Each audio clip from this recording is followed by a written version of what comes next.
Hello. Well, you might recall that in our Budapest travel video I mentioned that we had an issue with our online travel agent. At best he made a genuine mistake, at worst he scammed us. Either way, the company refused to acknowledge that anything was wrong. Were we scammed? Well, we'll let you decide. Welcome to Grey Matters.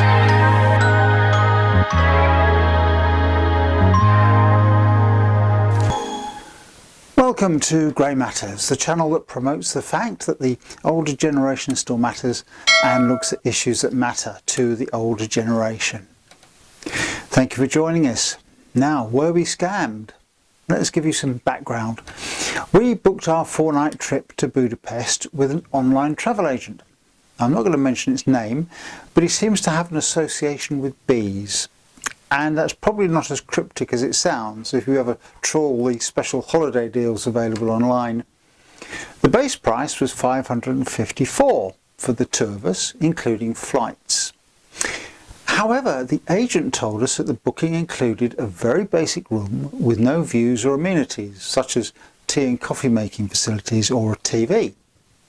However, we could upgrade our room to a standard room with a minibar, TV and the tea and coffee for just £28. Now that seemed like a real bargain and we accepted. And he then came back with a final price of £779, which obviously shocked me. Now, you're probably ahead of me at this point, but the £28 was per person per night. And being fairly seasoned travellers, we should have known this, or at least queried it. Anyway, I declined and I told him we would stick with the basic room. We were working to a budget after all and were just looking for a cheap getaway. However, the agent told us he'd already put the details on the system and it would cost around £110 admin fee to alter it. Really? Okay, at that point I should just have hung up. He only had our names, no payment card details, but caught up in the moment I didn't think of that and we decided to go ahead with the booking. Now things got interesting when we arrived at the hotel. Really nice place called the Soho Boutique Hotel in Budapest.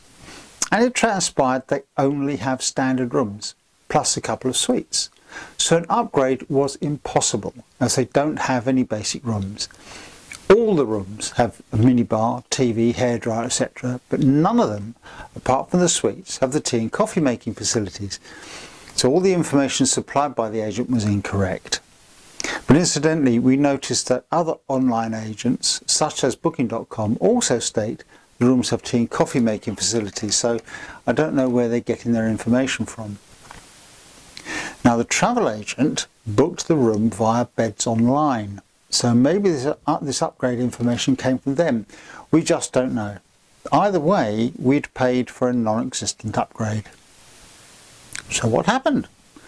Well, when we got back to the UK, I emailed the agency and explained the situation and requested my upgrade money be refunded. They didn't want to know. So I suggested they listen to the call recording.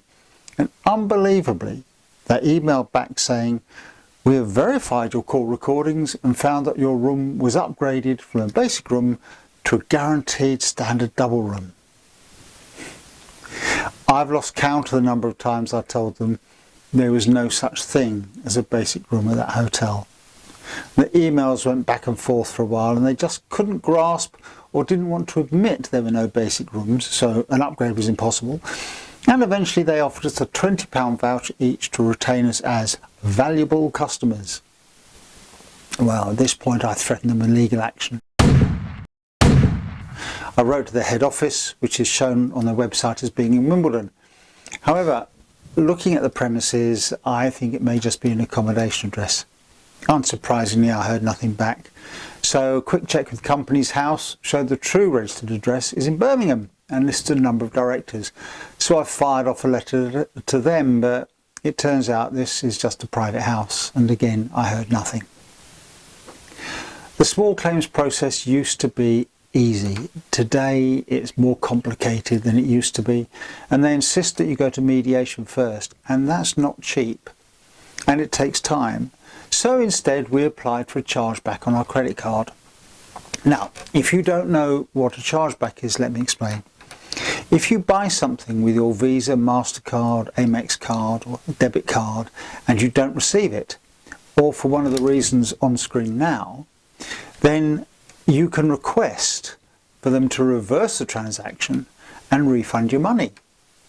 The most important thing though is that you need evidence that there's been a breach of contract. For example, you didn't get what you paid for and the firm will not give you a refund.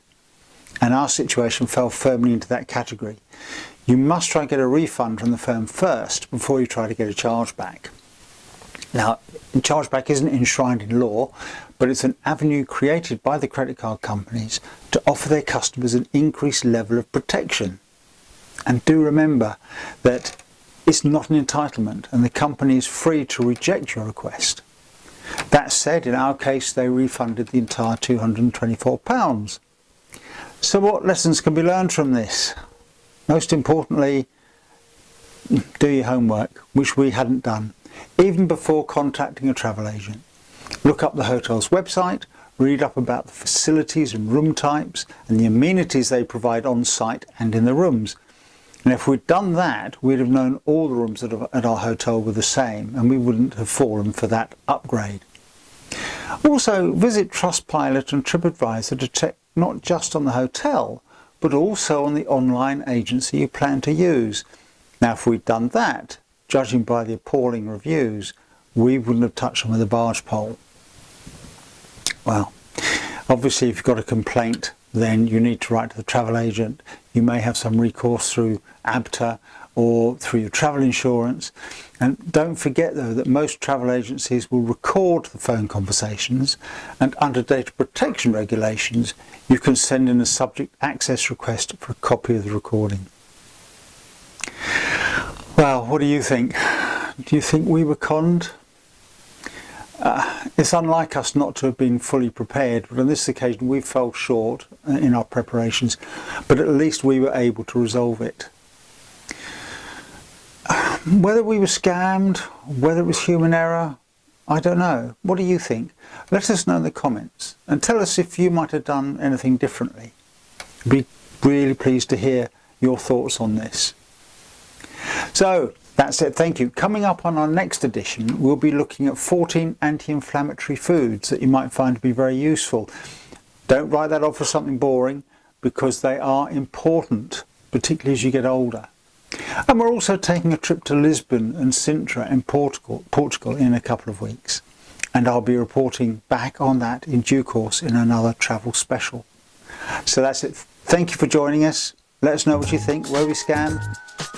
Be pleased to hear from you. And in the meantime, thanks for joining us and bye for now.